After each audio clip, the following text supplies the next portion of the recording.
Une délégation des experts et chercheurs conduite par le conseiller au développement durable de la ministre de l'Environnement, du Développement durable et du Bassin du Congo s'est rendue le vendredi 26 janvier 2024 dans la forêt d'Osangou, dans le département de la Cuvette, afin de procéder à la collecte des données dans les 2 sites des tourbières pour le lancement du projet IKI2, Initiative internationale sur le climat.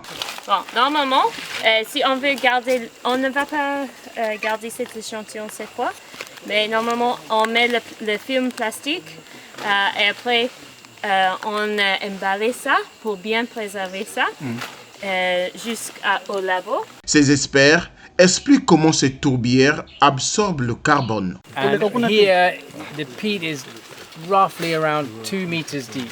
So it's not super deep. Ici, c'est une tourbière dominée par les arbres. 2 meters deep peat La profondeur n'est pas trop twice the carbon in profonde, the soil. peut-être environ Has a 2 very mètres.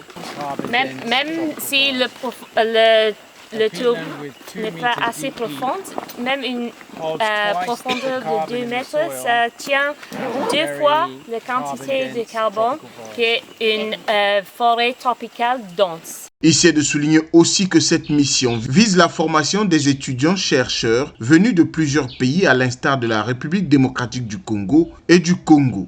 Ainsi, ces étudiants se disent satisfaits de participer à cette expérience enrichissante. Nous sommes dans une vision où nous voulons former davantage les stagiaires, donc les étudiants. C'est un ensemble de 11 étudiants qui vont suivre un stage pratique dans la zone tropicale de Tourbière sur comment collecter les données utiles pour améliorer la cartographie dans la zone de Tourbière tropicale. Chaque 2 semaines, on vient pour collecter les échantillons de litière trouvés. Des espèces les plus abondantes se retrouvent plus ici. La piège à litière est de 50 ou à 50 cm à fond grillagé en toile moustiquaire pour ne pas perdre les fines portions de litière. Et donc, même s'il y a la montée de l'eau, avec cette hauteur-là, c'est bon et on ne perd rien.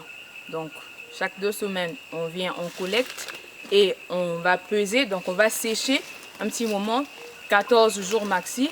Après, on va séparer en fonction des espèces pour savoir quelle est l'espèce la plus abondante, ici la plus productive, peut-être qui va influencer également sur le processus de décomposition des litières. Dr Dargui, chercheur à l'Université du Royaume-Uni, met l'accent sur le processus de collecte tout en appréciant ces tourbes qui datent de plus de 20 000 ans. Quand vous êtes dans une tourbière, vous avez besoin d'une carotière et ça prend les carottes de 50 cm.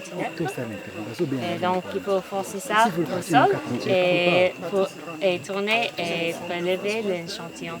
Et vous allez continuer ce processus jusqu'à la fin de le profil de tourbe. Donc jusqu'à vous êtes arrivé à la couche de minéral comme argile ou sable.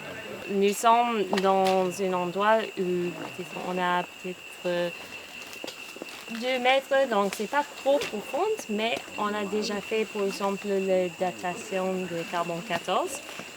Et même si c'est pas trop profond, on sait que c'est vraiment âgé ici. On a trouvé que dans cette région, on a trouvé le tourbe qui peut avoir même 20 ou 30 000 ans. Quelle différence existe entre les tourbières et les tourbes? Corneille Ewango, professeur à l'université de Kisangani en RDC, éclaire l'opinion. Nous avons commencé depuis 2015 les recherches sur les forêts de tourbières dans le bassin du Congo, principalement entre les 2 pays, la RDC et la République du Congo.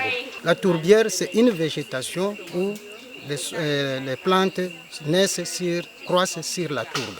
Donc la tourbe, c'est un ensemble de matières organiques partiellement décomposées et qui forment des couches qui vont jusqu'à 10 mètres de profondeur et où on ne trouve pas le sol minéral. C'est comme ça qu'on l'appelle la forêt de tourbière. Donc, ce qui serait le sol, c'est ce qui est la matière organique que nous appelons la tourbe.